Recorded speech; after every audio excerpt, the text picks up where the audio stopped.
Eu vou falar, então, como era a psicofarmacologia antes e depois desse livro, por favor. Então, antes da Idade Média, da coisa de Cristo, né? Vamos ver o próximo slide, por favor. Eu mostro aqui uma planta belíssima, né? É a papoula, a Papaver sominífera, do qual nós extraímos o ópio, que está aqui mostrado. Ópio é uma palavra grega, quer dizer suco, então esse é o suco da planta. Deste suco nós obtemos a morfina, e da morfina nós obtemos a heroína. São dois flagelos da humanidade, como dizem atualmente, né? Principalmente na Europa, infelizmente aqui não no Brasil. Mas a morfina ainda é o mais importante medicamento que nós dispomos para aplacar dor. E os opiáceos que vêm do ópio naturais da farmacêutica também são extremamente importantes. Então eu estou querendo lembrar que o álcool, né, que em duas circunstâncias pode fazer muito mal e muito bem. Isso que nós temos que levar, não é a droga, não é a droga que nós vamos colocar a nossa atenção, é no uso que dela se faz. Próximo slide, por favor.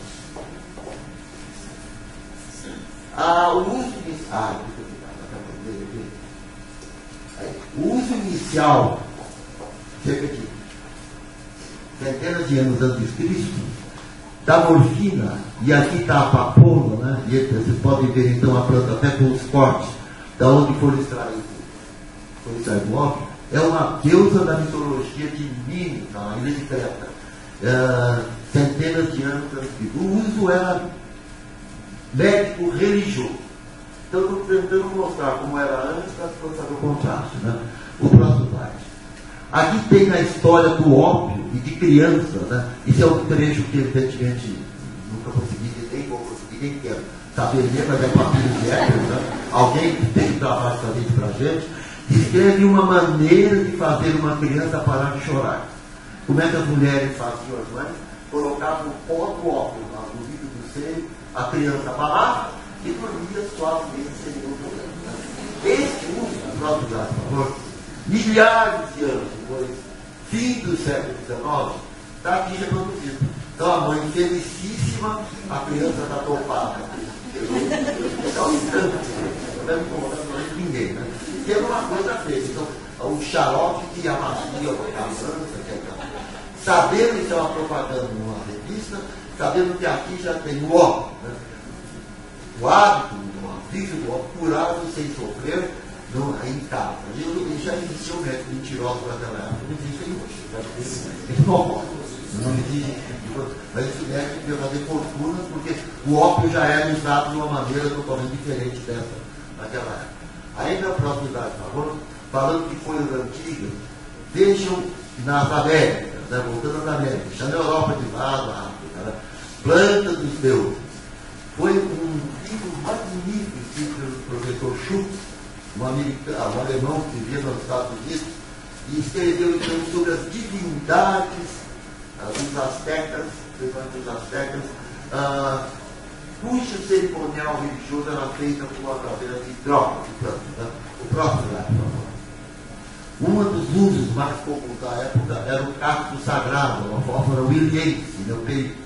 O peiote. Daqui se extrai uma droga alucinógena, que é a mescalina. A mescalina é utilizada de vez em quando para fins de alterações mentais, mais no sentido de alucinações, de delírios. Né? No entanto, existe uma religião que foi reconhecida pela Corte Suprema Americana agora, em alguns estados, que é a Igreja Nativa Americana, que usa no cerimonial o peiote, os sacerdotes tomam, ingerem para poder fazer divinações.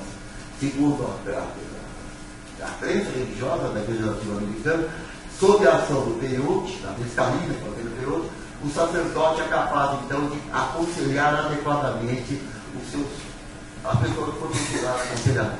Próximo slide. Atualmente, ainda esse processo. Então, é uma coisa mais recente, né?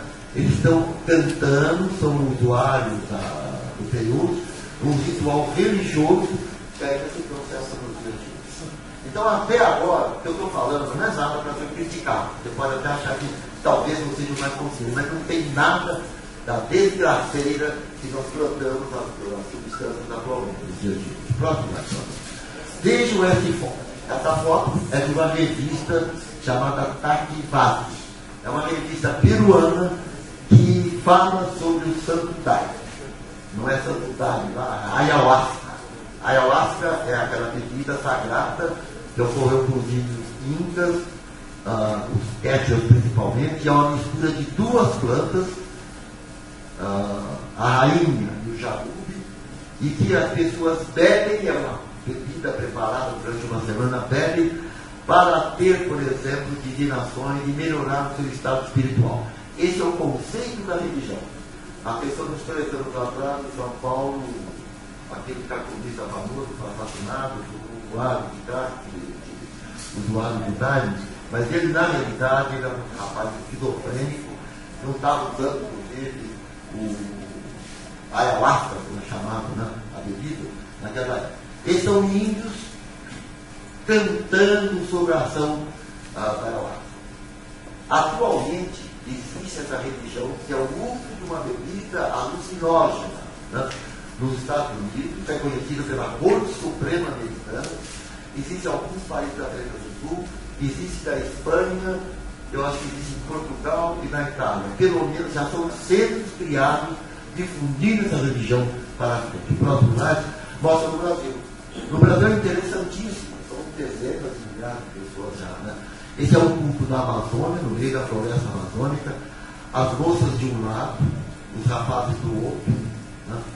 Todos com o uniforme da religião, há muito cântico, segue-se uma doutrina muito rigorosa, porque o Santo Daime foi fundado no começo do século passado por um sargento aposentado da Marinha Brasileira. Ele deu um cunho meio disciplinador, né, à religião. Quer dizer, então tinha que haver a separação, o sexo, tinha que haver a vestimenta 2 dias antes, sexual, 2 dias antes de ir na religião, na igreja, etc. E tal. Esse é um casamento sob o efeito do Daime, né? Tem aqui o padrinho, tem o casal de noivos, né? Tem aqui a religião, próximo, tem várias igrejas, próximo, por favor. Vejam o que eles cantam. Isso eu queria que vocês prestassem atenção. Daime, ele é a vida. Daime, ele é a vida. Daime, ele é o amor. Daime, ele é Jesus, nosso Pai. Não tem nada de coisa que a gente possa visitar. E aí eu, por exemplo, fiquei muito curioso. Da onde surgiu a palavra Daime? Aí na minha ideologia imaginária, isso é a influência lá do norte. Né? Daime é uma moedinha de 10 centos dos Estados Unidos. Eles influenciaram tanto a gente que até eles perderam essa moedinha de 10 Daime que nós copiamos esse modismo americano aqui. Né? Mas não é não. Olha a música. Daime amor, dai-me luz, dai-me a vossa proteção, consolar-me no Espírito, confortar-me no coração. Os cânticos todos do Santo Daime, agora tem também a reunião do vegetal, da vaquinha, tem várias variações da religião, simplesmente pregam coisas boas para os lados. Maconha. Atualmente é considerado um medicamento cada vez mais importante. Né? No entanto, tem efeitos alucinógenos, tem efeitos de indução, que a gente chama síndrome motivacional. Isso pode ocorrer mesmo com qualquer droga, se eu começar com alguém fumando maconha, como tomando muitas outras drogas, até drogas lícitas, né? A gente acaba ficando desinteressado no tudo mais. Fica sem motivação para fazer qualquer coisa. Essa planta, ela foi utilizada muito, né, como medicamento no século XIX. Como medicamento, né, ela ganhou também notoriedade muito grande no século XIX. Eu não vou nem comentar, mas vou contar um dos mais importantes medicamentos no século XIX e início do século XX para determinados tipos de dores, as chamadas dores miopáticas, ou dores neuropáticas. Não é uma dor de dente, não é uma dor de cabeça, não é uma corda, mas dor a nível de articulações, dores de origem nervosa, principalmente uma doença chamada esclerose múltipla. Essa doença, né, ela foi tratada, deixou de ser tratada com maconha, porque em 1920 e pouco começou a surgir no mundo o grande inimigo da maconha, que era a fibra sintética. A maconha, nós fomos descobertos pela maconha, né? Nós portugueses que aqui chegaram, a cordoalha toda era feita da fibra da maconha. As velas eram feitas da fibra da maconha. Era um mundo industrial muito importante. Quando começou a haver o problema da fibra sintética, a fibra sintética nos Estados Unidos ganhou um oponente muito grande, que já existia muito bem consolidado. Então, uma das maneiras que se começou a combater a maconha não foi através de combater as qualidades da fibra natural. A maconha era muito boa, porque eu acho que a maconha é erva do diabo, a maconha. Isso foi planejado, Harry Anslinger, que foi dar a luta contra as drogas americanas, trabalhando lá no governo americano, ele era um dos sócios de uma fábrica de fibra sintética. E evidentemente ele tinha interesse, ou tinha interesse para falar mal da maconha, porque na realidade não havia prova dos malefícios grandes que a maconha produzia. Próximo slide, por favor. É aí que eu queria comentar para vocês como é que um grande poeta da época moderna, né, comentava sobre a maconha. O cérebro e o organismo sobre os quais o haxixe, que é uma outra forma de maconha, oferecerão apenas seus fenômenos comuns, aumentados é verdade, mas sempre fiéis à sua doutrina. O homem não escapará à fatalidade do seu temperamento. O haxixe será o espelho que aumenta, mas um simples espelho. O homem que sonhar, o sonho governará o homem, mas esse sonho será o filho do seu pai. E esse é o grande problema que nós resolvemos.